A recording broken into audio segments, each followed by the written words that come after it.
I brought in a gift for Chris Thomas. I've kind of been saying all season long that he's not very intelligent, not very coherent. The bag is cute. So I brought him a couple things, help him out today. Hell yeah, bro. Make sure you show it off to everybody. Obviously, I knew it'd get him pretty riled up. So, we brought that in with the team today. Coloring book, pre-K school book, and a little bedtime story for him. We previewed it last week, Road to the Title, episode number 8. Ding, it's heating up. We talked about it. Things kind of got into a lull. But, man, these last 2 episodes have been phenomenal. What'd you think? Yeah, brother. Look, I think that this episode was eventful. I've got a ton of – I've never taken notes, before. I typically don't have to. This week I took notes. So there's quite a bit of stuff to talk about. I'm excited, man. Yeah, right off the hop, we played the video already. Manny gives, Chris Thomas some books to learn how to read, to learn how to write. Let's just set the record straight for everybody. We seen Chris punch Manny, in the first episode. That actually happened after this. So, with television, these things kind of went a little bit backwards. This happened one day. The punch happened following that. So just to kind of give you guys a little bit of explanation of what led to this. This was kind of the impetus. This was the start of it. Obviously, even as Dana said, Manny trying to get under Chris's skin, trying to see for the next 2 months, is he able to break Chris mentally? Do you think these kind of things, Ding, are getting into Chris Thomas's head? Yeah, man. I mean, I think Chris has made it really, really clear that he hates bullies. And I think this one dug into him. I can confirm, even though Dana couldn't, that Chris Thomas can, in fact, read. But I just think, there's probably some stuff in his past that he dealt with bullies, and that makes this a pretty particularly sensitive subject. Absolutely. Let's get into it, man. Round 2 of fights. We're getting down to it. The winner of these fights will get a shot against some of the OGs. Power Slap number 6, headlined by both the coaches, KO Chris Thomas and Emmanuel Muniz. We've got my man, Makini Manu, joining us here today. Let's bring him in. What's going on, my man? How you doing? Hey, how's it going? Really good. Appreciate you joining us. We want to break down your fight with Hayden Southall. Right off the bat. Let's talk about the house a little bit. What was it like being there, my man, with 28 other guys? Was it what we think it was, or was it even more crazy?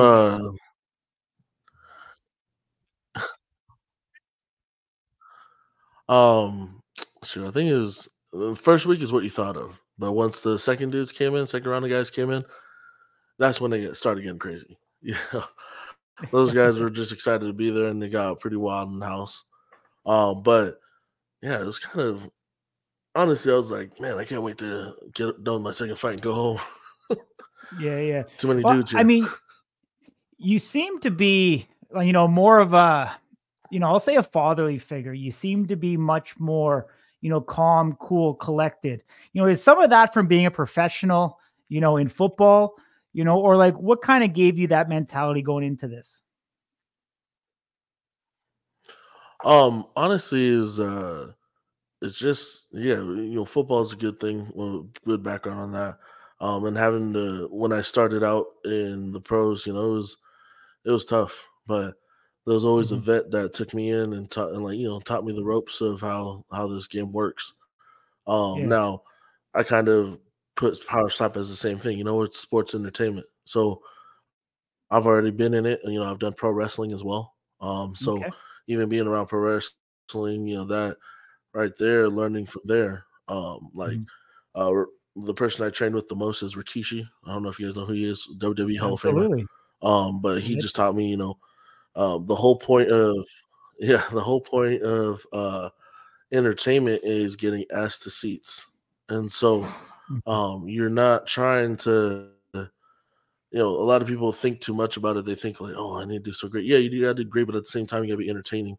You can't be boring, or people are going to just be like, oh, great fight. All right, who's next? I want some excitement, So and being in the house, being around entertainment, I told these guys, hey, put on the show. Get up there, put on the show. It's just you and the other guy, mano a mano, the best kind of way you can like be on television, because on the football field it's 11 on 11, 8-on-8 in arena, so no one sees me. You know what I'm talking about? Like they see the team, but they don't see you individually. So now, like this is everybody I talked to. I said, hey, when you're up there, make Dana White not forget who you are. Yeah. So that was kind of the vibe I was going for. And that's honestly who I am in real life. Awesome, man. I mean, really, really cool story. I mean, Rikishi, a legend. You can tell by your performance that you're definitely a showman, bringing in your heritage into it, which I certainly love. Let's talk a little bit about Hayden Southall and your kind of mentality going in the week before that match. Originally, I believe he was on the same team as you before going over to Team KO Chris Thomas. So I'm sure you were able to practice with him.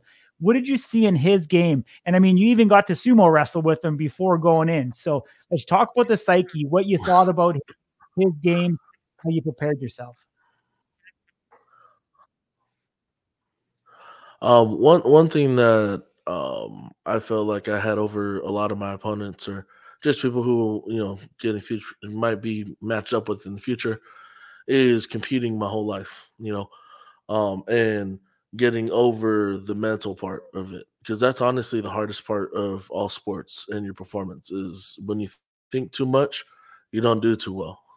Like when I fought Avion, I feel like Avion was just thinking too much with those slaps. When he slapped me, it felt hard, but because the connection, I didn't feel anything. Like it hurt, but not anything to put me to sleep. But he has a hard swing, and you'll see in the second week for him. He practiced and changed up his whole game. And if he would have done that against me week 1, he might have been a different outcome, But coming with Hayden, honestly, I've known him for a while. And even in sumo, I've always, we've been in the same sumo tournaments, but he's never made it as far as me in that same tournament. So I'd always get to the championship and he'd get to quarterfinals and get knocked out or something like that, But he trains sumo all the time. Me, I COVID hit, I gained 100-something pounds, and then I was like, oh look, they have sumo wrestling in America. Got off the couch, went in, beat people. And that's just because I've trained my whole life to be an elite athlete, and so sumo was easy to pick up. Now slap, it's kind of harder because I never knew how hard I could slap. I've done a little boxing when I was younger. I know how hard I can hit, but slapping is just a whole different technique. Everybody thinks that it's or comments that you see on stuff, they think it's not, there's no technique in it. But when you don't get that pivot foot, that changes your whole strength of how hard you can actually slap. Because when you get that whole pivot in there, that's when you see people get knocked out every time. Yeah.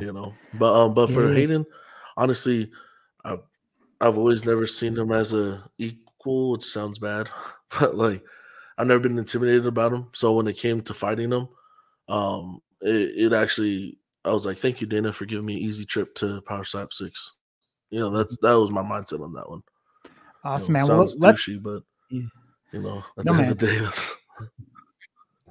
it's all good. Let's play the footage. Let's talk through the match as we go along here. All right. I'll let you kind of lead because I think we've got a bit of a delay, so I don't want to overtalk you. So talk us through the mentality of going up here for the first strike.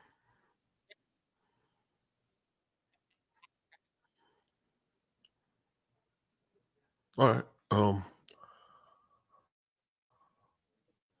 I like that they put the Maori flag right there on my name now. So I switched up to my left hand. I don't know if you guys noticed that. Because Coach Manny, he felt like that was I had more speed and more strength. The biggest thing was that Manny said, he said, hey, your foot doesn't lift up and you swing more, you're more fluid with your swing. It's fast. And so honestly, I was scared because I've never slapped with my left hand. And I was like, all right, I'm gonna trust you. And I was like, if I don't win, I'm coming for you, Manny. But I trust the process, and I felt like it was good.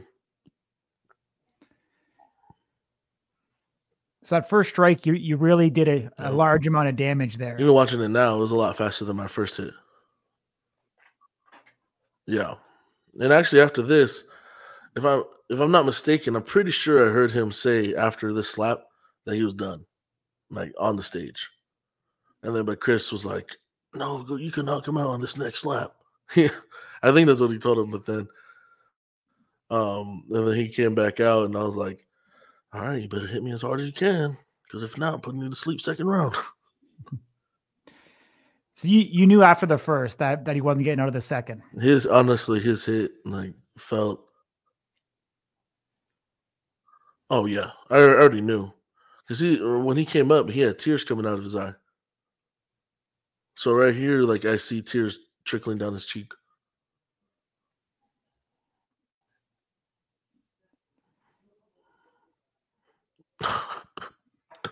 Oh no, they got it. I was waiting for that one-liner. I was hoping to use on somebody. My wife hits harder than you. Oh, that's awesome. But yeah, here, I already knew he didn't want it. You know, well, in the moment, it looked like he was trembling, but right now, it really doesn't look like it. But I felt a lot better with my left hand, honestly, slapping. I've been training it right ever since I've been home. Yeah. See, he called it right there. But he wanted to call it after the first slap. You know? Do you think you mentally broke him before you even got up to that stage? Yeah, honestly, like all respect to Hayden, but I've always been in his head ever since sumo, you know, because the kid loves the sport, and we'd always talk at tournaments, and he was like, "Oh, what do you do for training?" I was like, "Oh, I watch YouTube videos and eat more food," you know, and he's like, "Oh, you don't train with a partner?" I was like, "Nah, man, I just show up and hopefully I take first." But usually I take first, second, or third.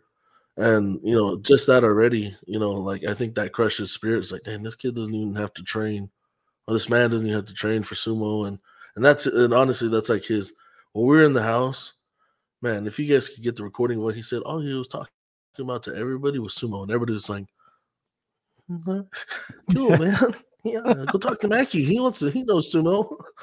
Yeah. And he literally the whole season walking around in a mawashi is what those diapers is what people call it.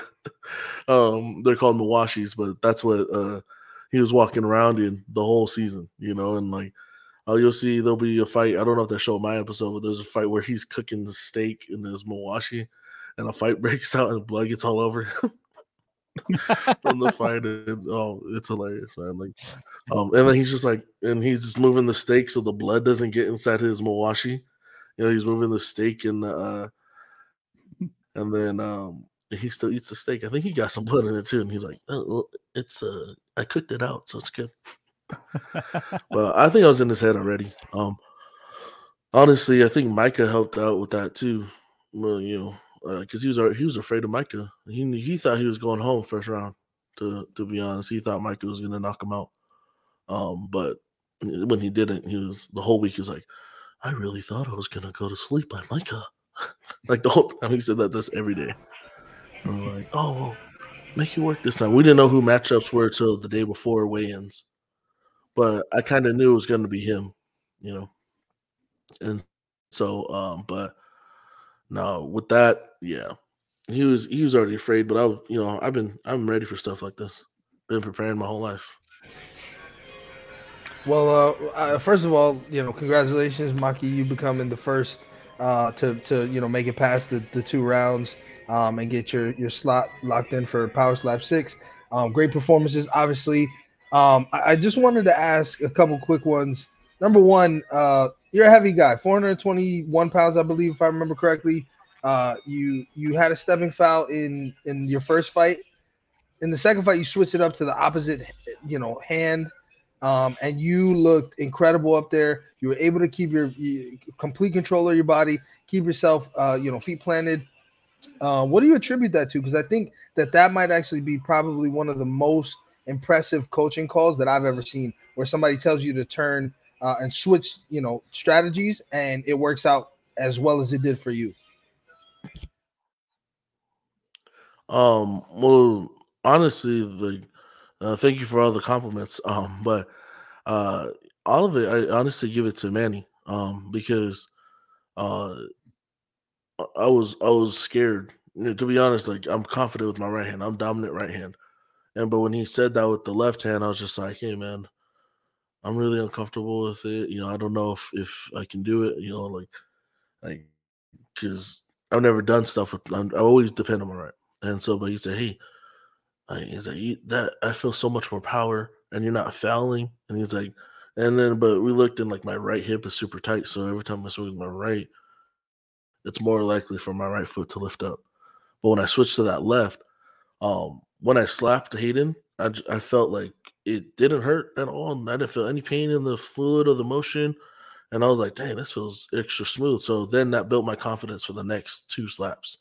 And so, but and that's one thing I give to Manny, because honestly, if he would have just told me keep slapping with my right hand, I may have gotten more stepping fouls just without like even trying, just because it honestly, I have my right hip is super tight. So anytime I slap with my right, that right foot comes up. But no, I give that all to Manny, just by telling me. But yeah, I'm happy I switched it up, because I'm gonna keep it with that, because right now, like with all this training since we left the show, I think it's even more dangerous than it was when I was on the show. So, uh, Awesome, man. Good answer.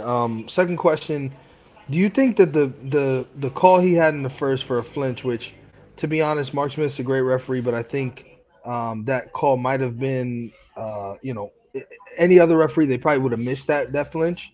Do you think getting hit a second time in round one contributed to him calling it off? Because if I'm not mistaken, this is the first time we've ever seen somebody call it quits on stage. That's something that we see in MMA, but we've never seen it in slap, to my knowledge anyway.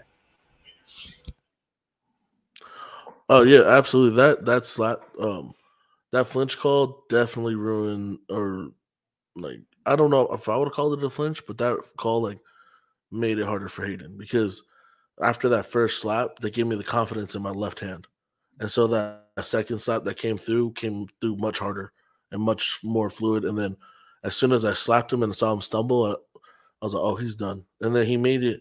I don't know if you could hear, but he made it on the like 8 or 7 count. That's when they said, oh, you're good. And then I thought he was done. Honestly, I thought he was going to go tell Chris, no, I'm good. I'm going to call it.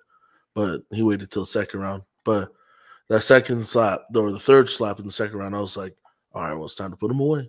But when he didn't stumble, I was like, dang it. I think he slapped again. Mm-hmm. But yeah, that's what I take, is that definitely that flinch call messed up his whole game.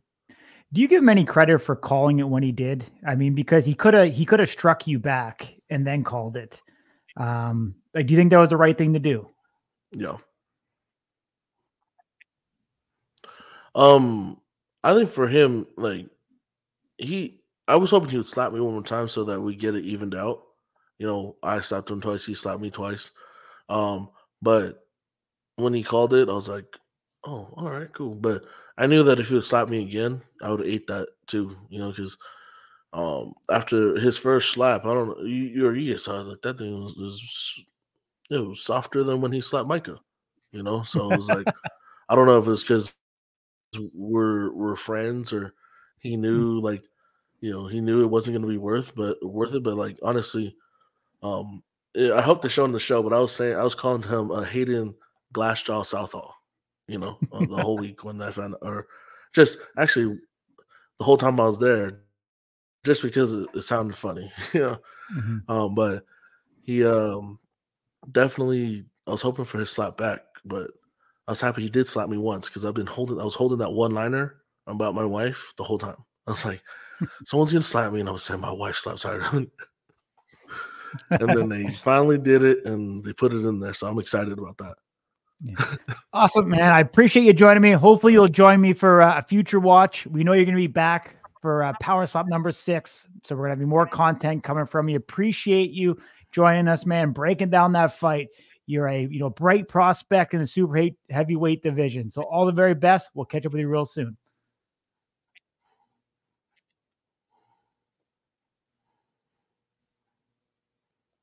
Thank you so much, man. I love watching your show. Keep it up. Thank you guys for covering us, slappers. You know, we need you guys. You guys make us look good. Yes, sir. Appreciate you, man. Much love. We'll talk soon. Ding, there we are. A little bit of a delay, but we're able to make it happen. Went pretty smooth. Makini Manu. We talked last time that we thought we had a superstar in the making. This time, do we have another fellow Hawaiian who's going to make some waves here in Power Slap? Well, Corey, you know, I listened to Uncle Micah when he came on, and he told us about the difference between some of the Islanders. You know, Makini Manu is Samoan, and I imagine he'll, you know, make some history for the Samoan people. You know, he talked a little bit about Rikishi there, and I was thoroughly impressed with the switch that turned out so great. Hats off to Manny, hats off to Maki. I think that, you know, like he said, Hayden didn't look like he wanted to be there. And, you know, as you alluded to, I think he's got a really bright future in the super heavyweight division. Yeah, I mean, interesting to see. We got the crazy Hawaiian who also strikes with his left. We got his brother, you know, the Hawaiian hitman that strikes with their left. Wonder what it is out there, man. These guys seem to be able to somehow pull it off with their left hands. Well, I think if you're dominant with your right hand all your life, and he talked about tight hips and a little bit of the musculoskeletal part of it, but you know, I think naturally, you know, when we, you know, us men and just kind of, I guess, you know, sportsmanship, when you throw a punch, you always kind of put a lot of emphasis on that side of your body. If you're used to doing that, if that's your dominant side, I think it's really hard for you not to step, as we saw in his first fight. Whereas your left, it's like a whole new baby. You don't have experience, you know, utilizing that side of your body as a primary for anything. And so I think it gives you an opportunity to train that a lot more, you know, refined and in a way that we saw. I mean, I can't say enough good things about how impressed I was seeing how much power he generated, but was able to keep his feet planted. I was blown away. I was like, this guy, I mean, he's extending far because he's shorter. I'd love to see him up against somebody who's like 6'5", like Kalani. I mean, what does that height difference do, and who does it favor? The tall guy or the short guy? I'd be so interested to watch that, and I think with all the showmanship and the, you know, the kind of the cultural stuff that he does on stage, Dana loves it. You can tell he's like a kid in a candy store. He really brings that Samoan energy, and you know, for all intents and purposes, you know, no disrespect to the guy, he's a big guy, but he's like a little, you know, bundle of just energy. I mean, he's a short guy, so that's what I'm saying, little, but he's not little. So yeah, I'm really excited to see what Maki's got for us in the future, man. Yeah, no, I definitely agree. Let's get into it. There was, you know, some twists. There were some turns this episode. Soren Kamsa. I don't know. Soren Kamsa. Mr. Producer. Are you there? Dana Kamsa. Hello, sir. Hey, buddy. You want to go home? Yeah? Miss your family? Missing home? Is that what's going on? Yeah, I mean, this show's going to be broadcast all over the world, and you'll have the opportunity to fight for way more money than you ever fought for in the other place. I know that. Listen, we'll send you home, brother, if you want to go home, okay? Thank you. Well, now. I got a couple things here. First things first, you know, I got kids, I'm married. I know what it's like to be away from my family. 2 weeks. I mean, the amount of energy and effort you had to go through to come from Romania to the States. You can't make it through 2 weeks. You know, I'm not discounting how much the guy loves his family or saying that wasn't part of the reason, but it sounded like there was more. And maybe he just wasn't comfortable articulating that at that moment. In addition to that, I think I'm more infatuated with the idea that Dana seemed so sure that we will see Soren Kamsa again in Power Slap and that he'd have a great future. I think his quote was, "We will definitely see him again, and this guy could be a big star." I don't know where that comes from. I don't know if that's something he knows that we don't. I don't know if that's he just thinks he's that good at making deals.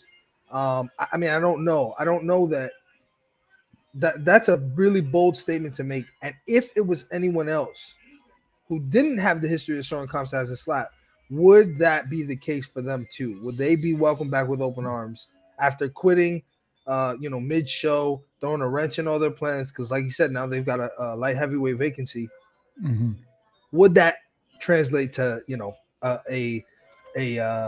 who's a good example? A Chris Debo, or would that translate to a John Davis even, right? I mean, I just don't know that's that's the standard. I think Soren Kamsa is getting a lot of love because of the name that he has now, because of that viral slap video that we've seen. Mm-hmm. But I was surprised nonetheless. Speaking to him in the interview that I had with him, seems like a guy that's very comfortable doing what he's doing. As he says in the episode, he's a very simple guy. He enjoys farming, living off the land, his wife, his family. He said, recall back, and I'm paraphrasing here, that the money would have to be a lot greater for me to go back to Power Slap. He didn't say why. He didn't let us know in that moment that he left the show. But, he kind of foresighted there. So to me, I don't know if his heart is really in it. Obviously the damage that he's taken in the past, it's got to hurt like hell. How much is he actually in it, wanting to do it? It doesn't seem like he has the desire that some of these other guys have. He seems to have a good life for himself, back in his home country. He seems to be very comfortable with where he is. He seems to be very happy with what he is that he's doing. So I don't know. I think at this point, with Dana saying that might just be made for TV. I'd probably say there's less than a 20% chance we ever see him back in Power Slap again. That's just me. I think it's highly unlikely that we do. When guys like that make that, decision to, come to America, they're in America and they decide to walk out. I'm not sure if you said it or did Dana say it, but this has happened on The Ultimate Fighter before as well. And I just think, I don't know. I don't think there's any coming back from this, to be honest with you. And I don't think his name, even though he is one of the most viral sensations right now in the sport, I don't think his name is, going to come across the brass of Power Slap with enough gusto to either one, pay them more, or two, go out of their way to accommodate somebody when they've already failed them or let them down, in the past. So it's kind of my 2 cents on it. Obviously as fans, we always hope to see him back, and, maybe things are different if they end up going over to Dubai, end up going somewhere closer to his hometown. Maybe we see the resurrection of it. But I think with things being status quo the way they are right now, more or less than likely or not. But we had some shenanigans. The Garretts in the house. Let's break down this footage. So fists are flying, my man. Yeah, so it's a good thing that the slap fighters, for sure. What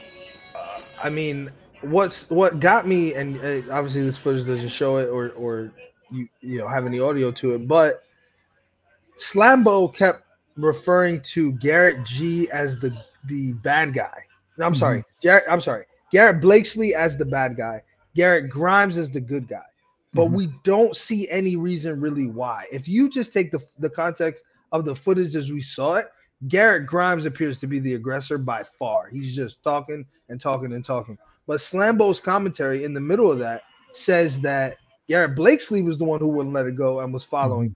So I thought that was a little unusual. I'm actually interested to know why that was the case. What made that Garrett Blakesley the bad guy and Garrett Grimes the good guy, when what we saw as consumers looked exactly like Garrett Grimes being the aggressor and Garrett Blakesley being kind of he even said, I think he told him, you don't have any right to, nobody in this house is afraid of you. And he said something, what I found, I was like, wow, that's pretty offensive. And Garrett Blakesley was like, whatever, man. Like, I was like, whoa, like, they got in each other's faces. I mean, so many rules of conduct between grown men were broken.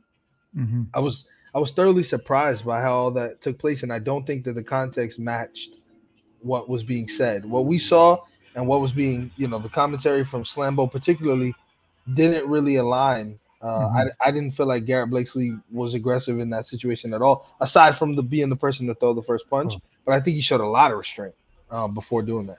Yeah, I mean, they showed Blakesley coming into the kitchen, though, where Grimes already was. So we don't know what happened there. But obviously he came over to, be involved in our altercation. As you alluded to, he did throw the first punch. So, a little bit of the aggressor there.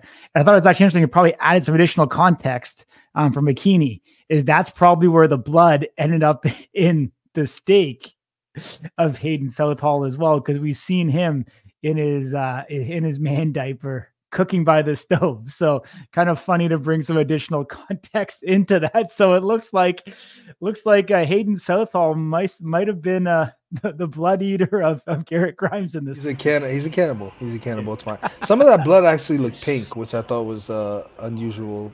Yeah. But I mean, the other piece of it is that obviously that final strike that Blakesley throws, it clips him, makes his nose bleed, seems like a cut off to the side here. And I'm surprised Garrett Grimes was cleared to fight, honestly. I didn't think that they would let somebody fight with stitches that close to where they're going to get hit. Happy, obviously, because of the result that he was able to, good for him. But I was surprised by all of that, to be honest. Yeah. Well, let's roll the fight footage. Let's get into it. Let's break it down. Garrett Grimes going up against Merlis Mousakis. Pretty even match overall. We see Merlis with over 100 slap score higher.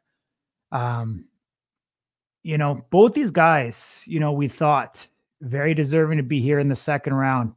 And really, I couldn't tell, where this match was going to go from the beginning. So I do want to highlight something really quickly. Number one is that if people who have seen the show will see, he ate that shot beautifully.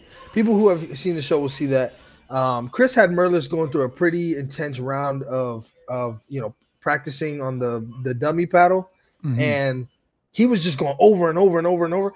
I was like, dude, this guy's a killer. He's incredible. His speed, his strength, how much he can do it in succession. It blew me away. I mean, there's some serious prospect for this guy, in the future. Yeah. But aside from that, if you look, what I noticed is that Kerry Hatley specifically, he's the older looking referee.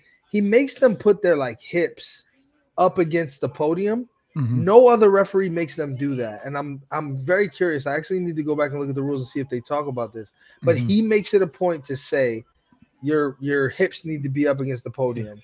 But that's not the case for anybody else. I think it is in the rules, but I just want to say that clubbing was probably the most egregious that we've seen in a very long time.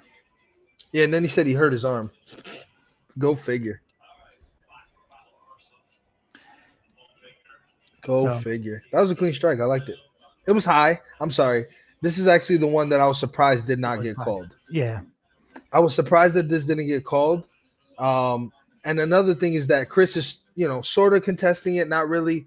Emmanuel makes a comment, something to the effect of, he's over there crying about it. Let him keep crying. Look, man, with all due respect to all these guys, everybody complains when they feel like they've been fouled. Everyone. And I hate it because if you didn't get called, it is what it is. Don't tell the refs how to do their job. As I now know because I attended PS5 live, there's a lot of people there that have very distinct functions, and one of those people is looking exactly for those illegal strikes. Another clean strike. I almost feel like Merlis is rushing it though. Don't you find that he doesn't really get his feet set? Like something seems off. Yeah, his strike kind of reminds me of Klingbeil. It's very fast. And one of the things that Chris pointed out that I think I agree with is that, so watch right here. You see, Kerry Hatley's making a lot of making sure that his hips are facing, are touching the podium. Nobody else, Jason Herdog does not do that. He gets them really close, but he doesn't do that. Chris said that Merlis does not swing through and that Garrett was. And I think that that's a really good characterization of what's going on here. But obviously, just a lot of power, man. And his techniques, it improved a lot from that first strike where I think he was a bit high. This is a beautiful strike.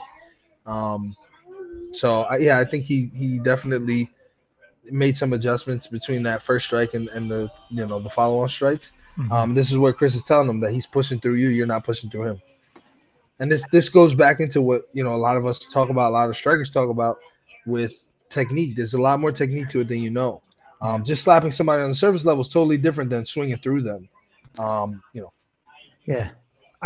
I think Garrett's breaking him down now. I think it's kind of a war of attrition. I think he's getting in his mind. I think he's realizing, hey, like, even though this last slap here was the best one that he delivered, very odd technique by Garrett to let's touch my toes. And he's still wobbling a bit here. I'm not sure that confidence and that cockiness was great, but obviously it was a great strike by Merlis.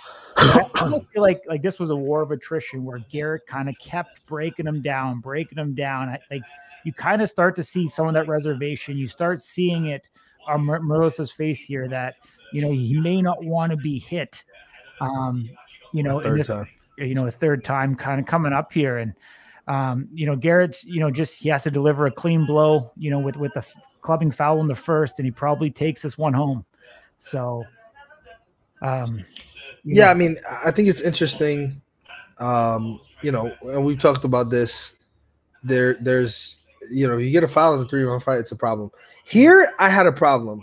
I felt like, and again, people watching the show, you would have already seen this, but it seems like the referee calls the review because they tell him he flinched. Like Muniz's corner says, "Oh, that's a flinch, and the ref says in response, "We're reviewing it right now," and then they say no flinch. And again, I've talked about this before, and I'll stay consistent. I don't like that. You should not dictate what the referees need to review and what they don't. They are there for a reason. You have to trust them. Otherwise, this is the Wild Wild West, and we just call our own strike. I mean, it's totally different. The angles and where you're standing and all. There's nobody closer than the referees. Nobody. Arguably the catchers, but that's not their job. So I think they got this one right. Yeah, I think so too. Obviously, going to review, is definitely good to make sure that they get the right call. It would almost be interesting, like, we haven't talked about it in quite a while since the first season, but about a coach's review. I mean, if Manny believed that it was a flinch, imagine if they had a flag like in football, they were able to throw it out there, to force it to go to review if it wasn't going to be. So who knows? Could be an interesting concept that may come up again. We haven't talked about, like I said, in the better part of, 6 to 8 months, what seems like eternity here in Power Slap, but could be interesting to kind of see a review process. And if that, if anything could be initiated from the coach's standpoint. Yeah, I mean, it doesn't happen in MMA. I wouldn't object to it there either. I just think, dictating what the referee can and can't see is tough. But Power Slap does have the liberty and the luxury of instant replay. I think that should be used as often as possible. That's what it's there for. But I just want to see some more consistency. That strike that was at the eye was not legal. It just wasn't. And for that to not get called, it just seems like it's unfair. Same thing. We've seen some steps that go on. I mean, there just needs to be more levels of consistency. Even something I just pointed out inadvertently, where you have Kerry Hadley, emphasizing the hips on the podium, which you're saying is in the rules. I've never heard any other referees, distinctly make a big deal out of that. They get them close. They position them. Nobody's ever said your hips need to be touching the podium except Kerry Hadley. That's a problem. That's a consistency issue. And so I just think that there needs to be more. I'd really like to see more of that, where you have these reviews. And, I mean, you can't argue that the strike's up here. I mean, it's supposed to be down here. The strike's up here. That's illegal. I mean, it's out of the strike zone. I don't know what's confusing about that. I agree with you. Let's talk about next week coming up. I'm actually incredibly disappointed in this one because I love both these fucking guys. Oh, okay. Logan Greenhall going up against Delvin Helmlet. I love both these guys. I want to see both these guys continue. I'm sad that one of them are going to have an L coming out of it. Both these guys, incredible. And a familiar face. Another familiar face, Amir Nuruddin. Going up against other Canadians. What do we think of this? Eddie didn't get the outcome that he wanted the first time around against Brandon Bordeaux. Amir Nuruddin, the experience, is that going to help give him an edge in this matchup?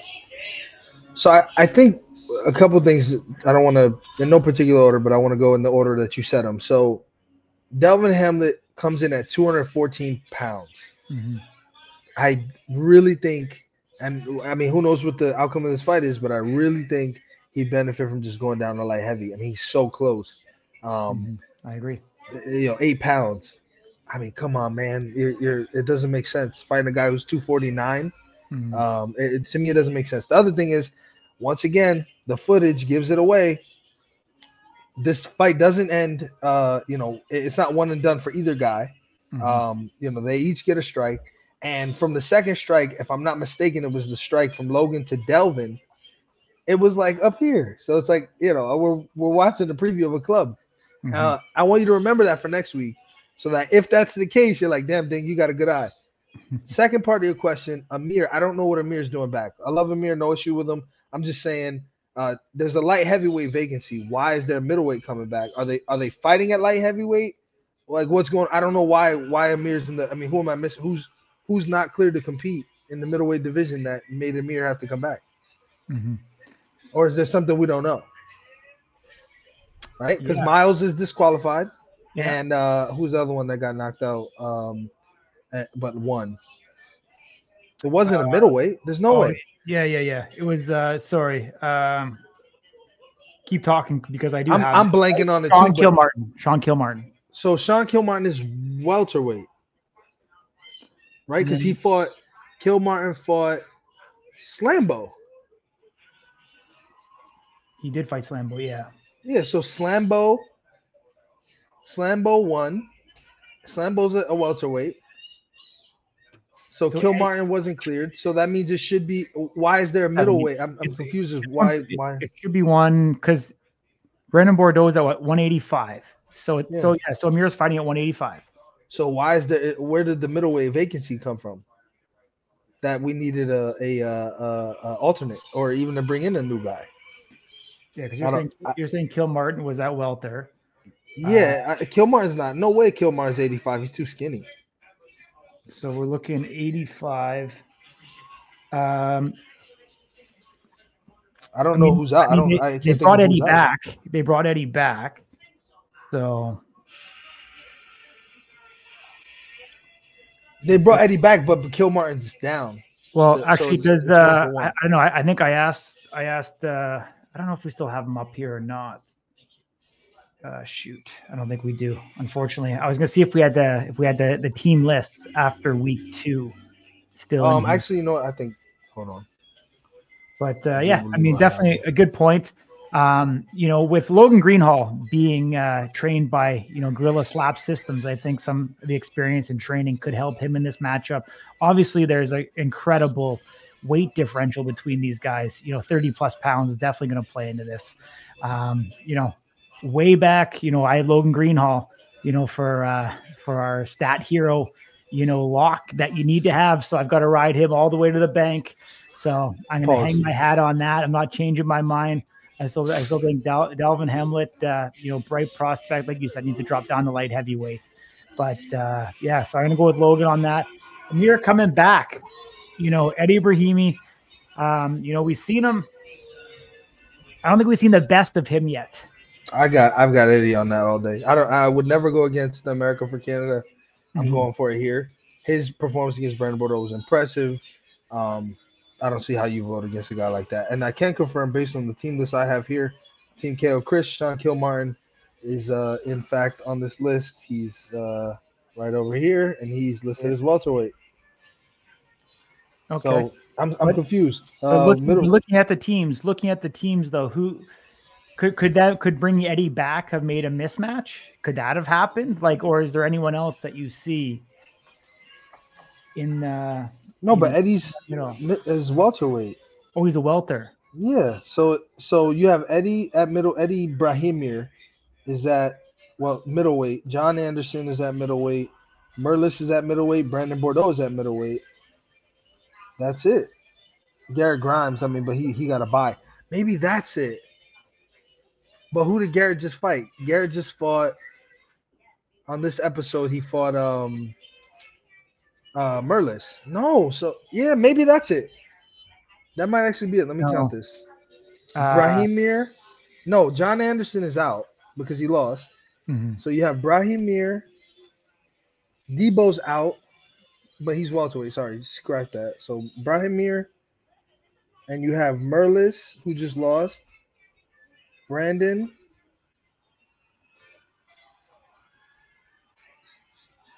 Yeah, so I can confirm it was at 185. So he did fight Eddie at 185. Who? Amir. Oh, really? Yeah, I can confirm that. My unidentified source, but trust me, it's a very good source. Okay, that's interesting. So 185, yeah. So Kilmartin. That's interesting. I still don't know who, because at this moment we still have Brandon. Merlis gets washed out. We have Grimes. We have Brahimir, and we have Amir. 4. That's it right there. Okay. But Slambo got brought back. Is he getting brought back at 70 or 85? Because if he's at 85, then it's still mismatched. I don't know. We'll see. I just don't understand it based on my math, which is completely be incorrect, why Amir's here. But again, we've seen Amir a million times, so he doesn't need the show to become a big star. I'm just curious. He's going to be the only person who's a participant on season 1 and season 2, which is impressive for him. Man, hats off to the guy. Yeah, I mean, we've seen a ton of twists. I mean, Kamsa left. We've seen Debo drop out. Who knows if we have another twist before we even get there? I mean, I don't know. Chris Thomas gets stripped of the welterweight championship, and Slambo's, given the championship by default, dude. I don't know what's going on, man. Where's Jeeves at? Get Jeeves' ass over here. He's good at math. Yeah, is he? I don't know about that. He certainly couldn't. He couldn't tell the time, so I wouldn't say that he's any good at math. But awesome, my man. Let's wrap it up. There we go. Episode 8 in the books. That's the final slap. If you're not doing so already, hit that subscribe button on YouTube, hit the notification bell, leave us a comment in the comments section below. If you're still listening to us 47 minutes in, you got nothing but mad love from me.